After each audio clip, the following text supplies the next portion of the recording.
दोस्तों कहते हैं कि अमेरिका और इजराइल दुनिया में जब किसी को मारते हैं तो दुनिया से ही विदाई हो जाती है, लेकिन यूरोपियन यूनियन के देश जब किसी देश को मारते हैं ना तो उसे जीने में छोड़ते हैं ना ही मरने में छोड़ते हैं। उसकी जिंदगी इतनी दूभर कर देते हैं कि वो ना जीने में होता है ना मरने में होता है।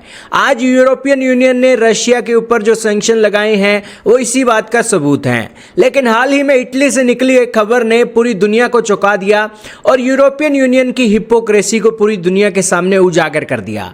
दोस्तों, वो यूरोपियन यूनियन जब रशिया यूक्रेन के ऊपर मिसाइल दागता है तो दोस्तों हजारों के करीब सैंक्शन लगा देता है, लेकिन वो यूरोपियन यूनियन जब मुस्लिम देशों के अंदर लाखों के करीब दोस्तों लोगों को घायल और मरते हुए देखता है, फिर भी दोस्तों इजराइल को हथियार देना बंद नहीं करता। हाल ही में इटली के प्रधानमंत्री जॉर्जिया मेलोनी की आंखें खुली हैं और उसने इजराइल को वॉर क्राइम का दोषी मानते हुए इजराइल के साथ महत्वपूर्ण डिफेंस डील को सस्पेंड कर दिया। यह खबर दोस्तों आज के समय में वर्ल्ड की टॉप न्यूज बनी हुई है और ये एक डिफेंस एग्रीमेंट कोई आजकल का नहीं था। यह दोस्तों 20 साल पुराना समझौता था जो इटली ने सस्पेंड कर दिया है। दोस्तों, इटली के साथ इजराइल के ये रिश्ते कैसे बिगड़े हैं, सारी बातें जानेंगे। बहुत महत्वपूर्ण न्यूज है। चैनल पर नए हो तो जरूर सब्सक्राइब करना, बेल आइकन दबा देना। दोस्तों, एक समय था यूरोपियन यूनियन के अंदर 60 लाख यहूदियों की हत्या कर दी थी। सबसे ज्यादा यहूदी पोलैंड के अंदर मारे गए थे और इटली के अंदर 7600 से 8000 यहूदी मारे गए थे। इटली क्योंकि जर्मनी का सहयोगी था तो दोनों देश दोस्तों यहूदियों को पसंद नहीं करते थे और आज के समय में यहूदियों के रूप में जो इजराइल देश है उसने जो गाजा के अंदर नरसंहार किया है उससे दोस्तों सारी दुनिया हैरान है कि यहूदियों से यह उम्मीद नहीं थी कि यह इतनी बड़ी संख्या में एक मानव नरसंहार कर देंगे। दोस्तों, इटली ने इजराइल के साथ 20 साल पुराना रक्षा समझौता आज सस्पेंड कर दिया। उन्होंने कहा कि अभी की स्थिति ऐसी है कि इस समझौते को आगे बढ़ाना ठीक नहीं है। इटली के एक राजनीतिक अधिकारी ने भी इसकी पुष्टि की और कहा कि मौजूदा माहौल में इसे जारी रखना राजनीतिक रूप से मुश्किल था। यह समझौता साल 2006 में हुआ था और हर 5 साल में अपने आप ही रिन्यू हो जाता था। इसके तहत दोनों देश रक्षा उद्योग, सेना की ट्रेनिंग, रिसर्च, शिक्षा और तकनीक के क्षेत्र में सहयोग करते थे। लेकिन हाल की घटनाओं के बाद इटली और इजराइल के रिश्तों में तनाव बढ़ गया। तनाव बढ़ा कैसे? इटली ने आरोप लगाया कि इजरायली सेना ने लेबनान में संयुक्त राष्ट्र के शांति सैनिकों के काफिलों पर चेतावनी के तौर पर फायरिंग की। इस पर इटली ने कड़ी आपत्ति जताई। इटली के विदेश मंत्री एंटोनियो तजानी ने कहा कि लेबनान के नागरिकों पर हो रहे हमलों को स्वीकार नहीं किया जा सकता। इसके बाद भी इजराइल ने भी प्रतिक्रिया देते हुए इटली के राजदूत को तलब किया। वहीं एंटोनियो तजानी लेबनान की राजधानी बेरूत गए और वहां राष्ट्रपति जोसेफ ओन और विदेश मंत्री यूसुफ रागी से मुलाकात की। उन्होंने कहा कि इटली लेबनान के लोगों के साथ खड़ा है और उन्हें पूरा समर्थन देता है। खैर, कुछ भी कहिए, लेकिन इसकी शुरुआत दोस्तों रशिया यूक्रेन की जड़ के साथ जुड़ी हुई है।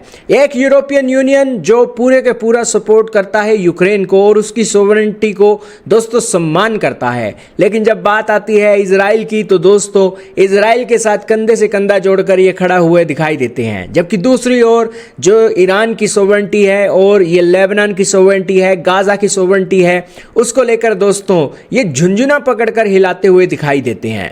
यही कारण है कि यहाँ पर जो हिपोक्रेसी है वो यहाँ पर साफ खलकती है यूरोपियन यूनियन के देशों की और इनके हाथ से दोस्तों सैंक्शन की तलवार दुनिया को छीन लेनी चाहिए। क्योंकि दोस्तों यूरोपियन यूनियन आज अपने देश के रूप में एक सत्यता को नहीं दिखा रहा है, क्योंकि यूरोपियन यूनियन आज के समय में दोस्तों सिर्फ और सिर्फ एक अपने हितों को देख रहा है। इंटरनेशनल नियम कानूनों को लेकर वो कुछ नहीं कर रहा है।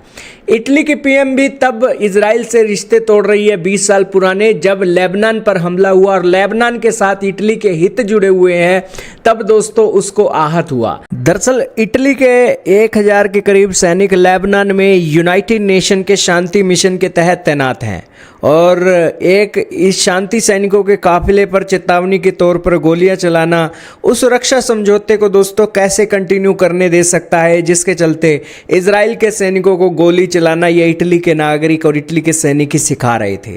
इटली और लेबनान के राजनयिक संबंध 1947 के समय के पुराने हैं और इटली लेबनान को मिलने वाली यूरोपियन संघ की जो सहायता है उसमें इटली सबसे बड़ा योगदान करता है। यही कारण है कि इटली लेबनान को इज़राइल से बेहतर जानता है और वो उन लोगों को समझता भी है। लेकिन इस मामले में इज़राइल ने ये जो किया है वो इज़राइल को भरोसे लायक देश नहीं बनने देता।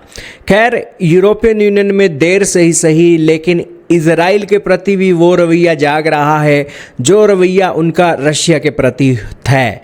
यही कारण है कि दोस्तों जो स्टैंड यूरोपियन यूनियन रशिया के ऊपर ले रहा है, क्या वो स्टैंड अपने अलाई इज़राइल के खिलाफ ले सकता है? अगर वो ले सकता है तब तो दोस्तों इंटरनेशनल नियम कानूनों को वो मानते हैं।